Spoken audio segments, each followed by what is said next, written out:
जे शब्द चातुर्य देवेंद्र फडणवीसांचं आहे, तर ते शब्द चातुर्य याही वेळेला आपल्याला दिसू शकतं. आपल्याला आठवत असेल ज्या वेळेला राष्ट्रवादीबरोबर त्यांनी युती केली त्यावेळेला ते करणार नाही असं म्हणत होते, पण त्यावेळी त्यांनी सांगितलं की शाश्वत धर्म आणि आपद्धर्म वेगळा असतो, त्यामुळं आपद्धर्म म्हणून आम्ही त्या गोष्टी केलेल्या आहेत. ज्या वेळेला त्यानंतर शिवसेना आणि दोघांची युती झाली त्यावेळी ते म्हणले की आमची नैसर्गिक युती ही शिवसेनेबरोबर आहे आणि व्यावहारिक युती ही राष्ट्रवादीबरोबर आहे. तर अशा प्रकारचा शब्दछल ते करतात. तर याही वेळेला कर्जमाफी करताना अशा प्रकारच्या काही गोष्टी होणार का असं आहे. आता याच्यामध्ये काय नेमकं शासन करणार आहे, तर याच्यामध्ये एक गोष्ट अशी आहे की ज्या पूर्वीचे नॉर्म्स आहेत की ज्या शेतकरी किंवा जे शेतकरी कुटुंब इन्कम टॅक्स भरतात, इन्कम टॅक्स रिटर्न भरतात, त्यांना तो लाभ मिळणार नाही. शासकीय कर्मचारी असतील त्यांना लाभ मिळणार नाही.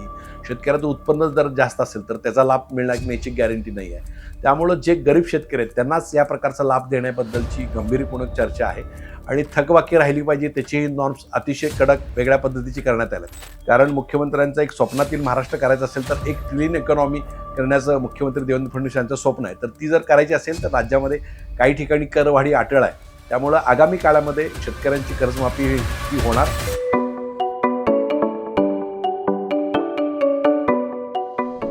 नमस्कार, मी हनुमंत मोहिते, हनुमंत मोहिते .सोनेरा या माझ्या यूट्यूब चॅनेलवर सर्व प्रेक्षकांचं स्वागत आहे. माझ्या यूट्यूब चॅनेलला आपण चांगला प्रतिसाद देत आहे. जवळजवळ 4 महिन्यातच आपण 5 लाखाचा व्ह्यूवरशिपचा टप्पा गाठल्याबद्दल सर्व प्रेक्षकांचं हार्दिक हार्दिक आभार. असाच प्रतिसाद आपण माझ्या व्हिडिओला द्यावा ही विनंती करतो. हे माझं चॅनल सबस्क्राईब करा, शेअर करा आणि काही सूचना असतील तर कॉमेंट करा. आज आपण चर्चा करणार आहोत की सगळ्यात महत्त्वाची गोष्ट शेतकऱ्यांच्या दृष्टीने एक आनंदाची गोष्ट आहे की जी आतल्या कोटातील बातमी आहे. महाराष्ट्रातील शेतकऱ्यांना जी कर्जमाफीचे आश्वासन हे देवेंद्र फडणवीस यांनी दिलेलं होतं ते या अर्थसंकल्पामध्ये कर्जमाफीच्या आश्वासनाबद्दलची घोषणा, महत्त्वपूर्ण घोषणा होणार असल्याची खात्रीलायक माहिती आहे. सगळ्यात महाराष्ट्र शेतकऱ्यांसाठी दृष्टीने ही आनंदाची गोष्ट आहे. आपण जर पाहिलं असेल तर विधानसभा निवडणुकीच्या पार्श्वभूमीवर विधानसभा निवडणुकीचा प्रचार सुरू असताना मुख्यमंत्री देवेंद्र फडणवीस यांनी त्यावेळेला शेतकरी कर्जमाफीची घोषणा केलेली होती. आम्ही शेतकऱ्यांचं कर्ज माफ करू असं सांगितलेलं होतं आणि त्यानंतर मग लाडक्या बहिणीचा सुद्धा हप्ता वाढवण्याबद्दल ते बोलले होते. पण नंतर मात्र ज्यावेळी सरकार आलं त्यावेळेला कर्जमाफीबद्दल सातत्यानं विरोधकांकडून विचारलं गेलं. त्यावेळेला योग्य वेळेला आम्ही ती कर्जमाफी करू असं देवेंद्र फडणवीस यांनी सांगितलं. अर्थात आपल्याला माहिती आहे की देवाभाऊ देवेंद्र फडणवीस हे शब्द रचण्यामध्ये अतिशय प्रसिद्ध आहेत. म्हणजे ते अतिशय चांगल्या पद्धतीने शब्दरचना करतात. त्यामुळे ते म्हणले की आम्ही आश्वासन दिलेलं होतं पण आम्ही योग्य वेळी करणार. मग विरोधकांच्याकडून असा प्रश्न उपस्थित केला गेला, योग्य वेळ म्हणजे निवडणुकीच्या अगोदर का? अशा प्रकारे. तर त्यांचं म्हणणं होतं की आम्ही योग्य वेळी करू आणि मग त्यांनी सांगलीच्या शिराळ्यामध्ये सभेत बोलताना ती तशा प्रकारची घोषणा केलेली होती आणि 2-3 ठिकाणी केलेली होती. अजित पवार जे दिवंगत नेते ते मात्र म्हणाले होते की ती घोषणा मी केलेली नव्हती. त्यामुळं राज्याचं हित बघून आम्हाला तो निर्णय घ्यावा लागेल. अर्थात त्यानंतर मग बच्चू कडू असतील, राजेश शेट्टी असतील आणि अनेक शेतकरी नेत्यांनी एक नोव्हेंबर महिन्यामध्ये मोठं आंदोलन केलं आणि त्या मोठ्या आंदोलनामध्ये देवेंद्र फडणवीस यांनी असा शब्द दिला की 30 जून 2026 मध्ये आम्ही कर्जमाफी करू आणि त्यानंतर मात्र ते आंदोलन थांबलं. मग अजित नवले असतील, कॉम्रेड अजित नवले, राजेश शेट्टी आणि ते सगळ्यांना आश्वासने राज्य सरकारने लेखी दिलं. तर त्या आश्वासनाची पूर्तता करण्याची जबाबदारी आता देवेंद्र फडणवीस यांनी घेतली. त्या पद्धतीचं घोषणा त्यांनी केलेलं आहे. पण आपल्याला सांगायचा मुद्दा असा आहे की जे शब्द चातुर्य देवेंद्र फडणवीसांचं आहे, तर ते शब्द चातुर्य याही वेळेला आपल्याला दिसू शकतं. आपल्याला आठवत असेल ज्या वेळेला राष्ट्रवादीबरोबर त्यांनी युती केली त्यावेळेला ते करणार नाही असं म्हणत होते, पण त्यावेळी त्यांनी सांगितलं की शाश्वत धर्म आणि आपद्धर्म वेगळा असतो. त्यामुळं आपद्धर्म म्हणून आम्ही त्या गोष्टी केलेल्या आहेत. ज्या वेळेला त्यानंतर शिवसेना आणि दोघांची युती झाली त्यावेळी ते म्हणले की आमची नैसर्गिक युती ही शिवसेनेबरोबर आहे आणि व्यावहारिक युती ही राष्ट्रवादीबरोबर आहे. तर अशा प्रकारचा शब्दछल ते करतात. तर याही वेळेला कर्जमाफी करताना अशा प्रकारच्या काही गोष्टी होणार का असं आहे.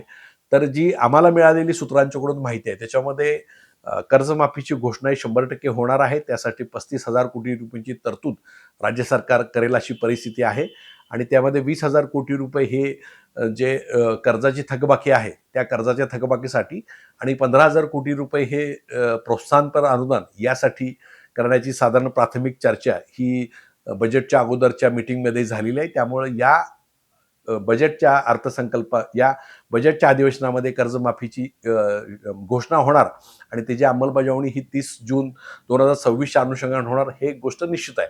आता याच्यामध्ये काय नेमकं शासन करणार आहे? तर याच्यामध्ये एक गोष्ट अशी आहे की ज्या पूर्वीचे नॉर्म्स आहेत की ज्या शेतकरी किंवा जे शेतकरी कुटुंब इन्कम टॅक्स भरतात, इन्कम टॅक्स रिटर्न भरतात, त्यांना तो लाभ मिळणार नाही. शासकीय कर्मचारी असतील त्यांना लाभ मिळणार नाही. शेतकऱ्याचं उत्पन्न जर जास्त असेल तर त्याचा लाभ मिळणार याची गॅरंटी नाही आहे. त्यामुळं जे गरीब शेतकरी आहेत त्यांनाच या प्रकारचा लाभ देण्याबद्दलची गंभीरपूर्ण चर्चा आहे आणि थकबाकी राहिली पाहिजे त्याचेही नॉर्म्स अतिशय कडक वेगळ्या पद्धतीची करण्यात आल्यात.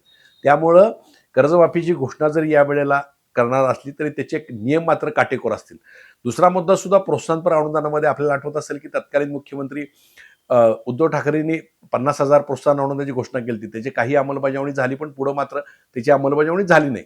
तर राज्य शासन ज्या प्रकारचं प्रोत्साहन अनुदान देणार आहे ते प्रोत्साहन अनुदान मग कदाचित 20,000 असू शकतं, 25,000 असू शकतं, 30,000 असू शकतं किंवा 50,000 असू शकतं. अशा प्रकारची एक रचना राज्य शासन करेल अशी शक्यता आहे.